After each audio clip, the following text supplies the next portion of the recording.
کہ 19ویں صدی کے آغاز پر دو ملک مذہب کے نام پر بنائے گئے تھے، اور آج میں ذمہ داری کے ساتھ کہہ رہا ہوں کہ 75-80 سال کے بعد یہ دونوں ملک ناکام سٹیٹ ہیں، فیلڈ سٹیٹ ہیں۔ ایک کا نام پاکستان ہے، دوسرے کا نام اسرائیل ہے۔ یہ دونوں بھی مذہب کی بنیاد پر بنائے گئے تھے۔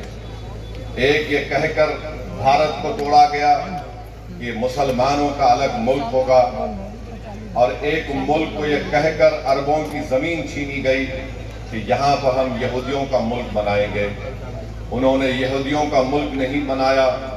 بلکہ زائنزم اور زائنزم کی آئیڈیالوجی کو آگے بڑھانے کے لیے ملک بنایا۔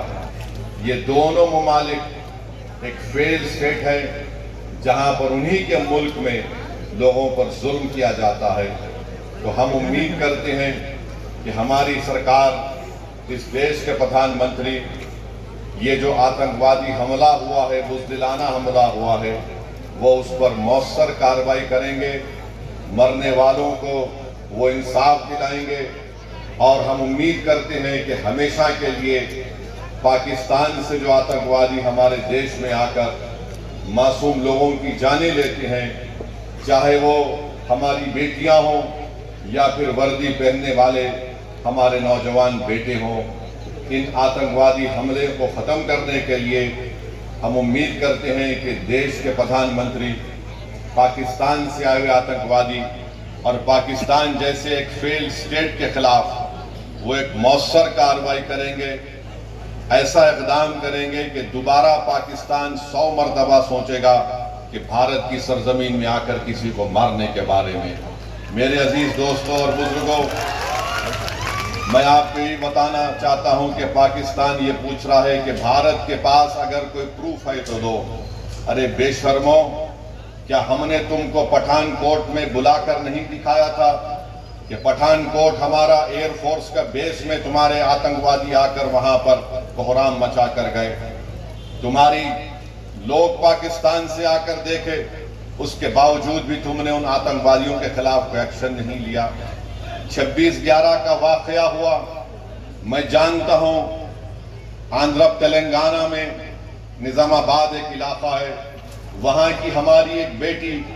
جس کی شادی ہو کے چند دن ہوئے تھے، اس نے اپنے خاندان والوں کے ساتھ بی ٹی اسٹیشن پر تھی، پاکستان سے آئے ہوئے آتنکوادیوں نے بی ٹی اسٹیشن پر گولیاں مار کر لوگوں کی ہتیا کی،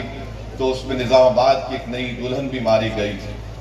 پاکستان کبھی بھی اقرار نہیں کرے گا کہ ان کے ملک سے آتنکوادی آ کر بھارت میں لوگوں کا قتل کر رہے ہیں۔ پاکستان کو اب سمجھانے کا وقت ختم ہو چکا ہے۔ میں بڑی ذمہ داری کے ساتھ جذبات میں لائے بغیر کہہ رہا ہوں کہ یہ وقت جواب دینے کا ہے، یہ وقت سوچنے کا نہیں ہے، ورنہ یاد رکھیے ہر 6 مہینے، ہر 2 مہینے کے بعد یہ آتی ہیں، یا تو ہماری فوج یا ہماری CRPF کے جوانوں کو یا پھر معصوم کشمیریوں کو نشانہ بناتی ہے۔ تو ہم امید کرتے ہیں کہ ہماری حکومت ان کے خلاف ایک مؤثر اقدام کرے گی۔ جتنے بھی اقدامات، جتنے فیصلے بھارت سرکار نے لیے ہیں، MIM پارٹی اس کی تائید کرتی ہے۔ پاکستان کو اگر کمزور کرنے کے لیے ان کی معیشت کو، ان کے اکانومی کو کمزور کیا جا سکتا ہے تو برابر کیا جانا چاہیے، اور جو بھی طریقہ کار حکومت استعمال کرے گی، ہم امید کرتے ہیں کہ آتنکواد ختم ہوگا۔ یہ دیش کا مسئلہ ہے، یہ کوئی سیاسی مسئلہ نہیں ہے، اور لوگوں کو بھی اس پر راجنیتی کرنے کی کوئی ضرورت نہیں ہے۔ میں آپ کو بتانا چاہ رہا ہوں کہ ہماری بیٹی جس کا نام ہمانشی ہے، اس کے پتی کو گولی مار کر 6 دن کے بعد شادی کر کے گئے تھے، اس کا قتل کر دیا گیا ان آتنکوادیوں نے۔ یہ ہماری بیٹی ہمانشی کا پیغام دیتی ہے، ہمارے دیش میں بسنے والے جو لوگ ہندو مسلم کا زہر پھیلا رہے ہیں، وہ کہتی ہے کہ میں نے اپنے پتی کو کھویا، مگر میں نہیں چاہتی کہ مسلمان اور کشمیریوں کے خلاف نفرت کے مظاہرے کیے جائیں۔ ہم امید کرتے ہیں کہ بھارت سرکار ہماری اس بیٹی جس نے اپنے پتی کو کھویا ہے، اس کے اس الفاظ کو یاد رکھے گی، اور دیش کبھی ان لوگوں کو معاف نہیں کرے گا جو ایسے وقت میں بجائے ہم متحد ہو کر ان آتنکوادیوں سے اور ان آتنکواد کو پروموٹ کرنے والے دیش سے مقابلہ کریں، جو ہمارے ملک میں اس کا فائدہ اٹھا کر نفرت کو پھیلانا چاہتے ہیں۔ یاد رکھو، اس وقت پر ہم کو نفرت نہیں، ہم کو امن کو اور محبت کو پیدا کرنا ہے تاکہ ہم دیش کو مضبوط رکھ سکیں۔ اور جو لوگ نفرت اور زہر پھیلا رہے ہیں، یاد رکھو تم LED اور پاکستان کے چہروں پر مسکراہٹ لے کر آ رہے ہو۔ ہم یہ چاہتے ہیں کہ ان ظالموں کے چہروں سے مسکراہٹ ختم ہو جائے۔ ہم یہ چاہتے ہیں کہ جو لوگ ہمارے پڑوس ملک میں بیٹھ کر ہمارے بچیوں کو ہم بیوہ ہوتے دیکھ رہے ہیں، ہم یہ چاہتے ہیں کہ ان کی آنکھ میں آنسو آئیں، وہ روئیں، اپنی قسمت پر روئیں۔ اور آج یہ وقت ہے کہ بھارت کو ایک متحدہ طور پر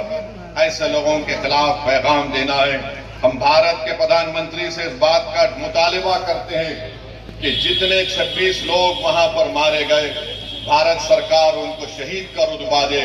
تاکہ لوگ ہمیشہ کے لیے ان کو یاد رکھ سکیں۔ یہ میں ہی نہیں کہہ رہا ہوں بلکہ ان پریوار کے لوگ اس بات کا مطالبہ کر رہے ہیں کہ جو لوگ مارے گئے ان کو شہید کا رتبہ دیا جائے۔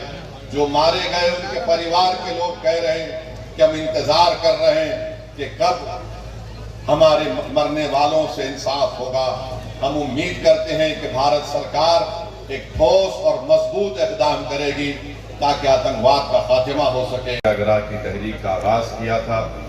یقیناً یہ بڑی تاریخی سرزمین ہے اور آپ اس سرزمین پر بسنے والے بھی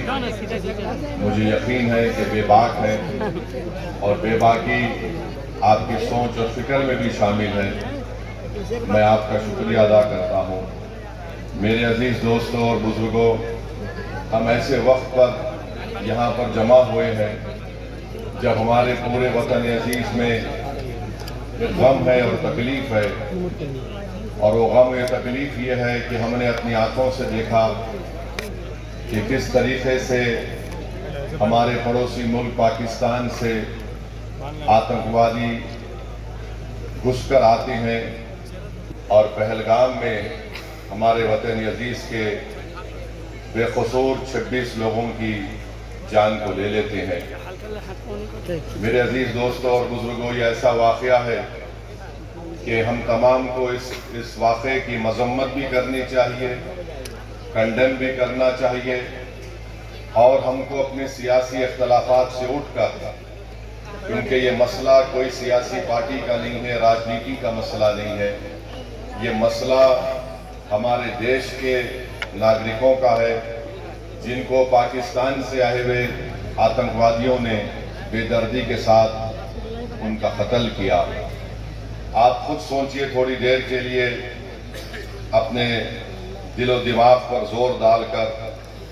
کہ آپ کی ایک بیٹی ہے، آپ کی ایک بہن ہے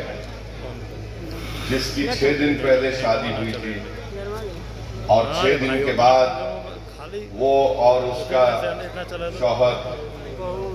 شادی کی پہلی خوشی منانے کے لیے، جس کے ہاتھوں سے مہندی بھی نہیں اتری ہوگی، وہ جاتی ہے اور اس کی آنکھوں کے سامنے اس کے پتی کو، جس سے 6 دن پہلے اس کی شادی ہوئی تھی، اس کے سر پر گولی مار کر اس کی جان لے لی جاتی ہے، کیونکہ وہ ہندو تھا، وہ کلمہ نہیں بول سکا۔ آپ اپنے دل و دماغ پر زور ڈال کر سوچئے کہ ہماری ایک بیٹی ہے جس کی 2 مہینے پہلے شادی ہوئی، اور وہ 2 مہینے کی شادی کے بعد جب پہلگام میں ویسرن میڈوز کو جاتی ہے تو وہاں پر بھی اس کے آنکھوں کے سامنے اس کی پتی کو اس کے سر پر گولی مار دی جاتی ہے، اور وہ بیوہ ہماری بیٹی یہ کہتی ہے کہ جب میرے پتی کو گولی ماری گئی تو میں اس کے چہرے کو بھی نہیں دیکھ سکی برابر۔ تو میرے عزیز دوستوں اور بزرگوں، ہم تمام کو اس دہشت گردی آتنکوادی کی مذمت کرنا ہے۔ دوستوں اور بزرگوں، میں نے کہا کہ میری خوش قسمتی ہے کہ میں یہاں پر اس تاریخی سرزمین پر آیا ہوں، اور جو لوگ بہار ہو یا بھارت ہو، یہاں پر زہر اگل رہے ہیں سماجوں کے درمیان میں، سمودائے کے درمیان میں ان کو یاد دلانا چاہتا ہوں کہ بدخ میان انصاری نے جو قربانی دی اس کو یاد رکھو۔ ان کو کہا گیا کہ گاندھی جی کے کھانے میں زہر ملا دیا جائے، تو شخص نے کہا کہ میں نہیں ملا سکتا، اور جا کر گاندھی جی کو بتا دیا کہ آپ کے کھانے میں زہر ڈال دیا گیا ہے۔ یہ اور بات ہے کہ کتنی سرکاریں بنی بھارت میں، مگر کسی نے بھی بدخ میاں کو وہ عزت نہیں دی جو ان کو ملنی چاہیے تھی۔ خیر، بدخ میاں کو عزت نہیں ملی، ہم ان کو ہمیشہ یاد رکھیں گے، اپنی اولادوں کو سکھائیں گے کہ دیکھو یہ وہ شخص تھا، اگر وہ زہر دے دیتا تو گاندھی جی کی ہتیا ہو جاتی، مگر اس شخص نے اپنی جان کی پرواہ نہیں کی۔ ہم ہمیشہ ایسے مجاہدین کو یاد رکھتے ہیں، اور ہم ہمیشہ اس بات کو آپ سے کہیں گے کہ ایک طرف بدخ میاں انصاری ہے تو دوسری طرف گوڈسے ہے۔ اس دیش کو فیصلہ کرنا پڑے گا کہ کیا وہ گوڈسے کے زہر کو اپنائیں گے یا پھر بدخ میاں کے اس دریافت کو استعمال کریں گے۔ جس نے زہر ڈالنے کے لیے کہا گیا تھا، اس نے کہا میں گاندھی کو زہر نہیں دے سکتا، میں بھارت سے غداری نہیں کر سکتا۔ تو یاد رکھو، اگر اس دیش کو وکشت بھارت بنانا ہے تو ہم کو گوڈسے کے زہر کو قبول نہیں کرنا ہے، بلکہ بدخ میاں کی محبت کو ہم کو قبول کرنا ہے، تبھی جا کر یہ دیش ایک وکشت بھارت بنے گا۔ یہ میں آپ کو بولنے کے لیے آیا ہوں۔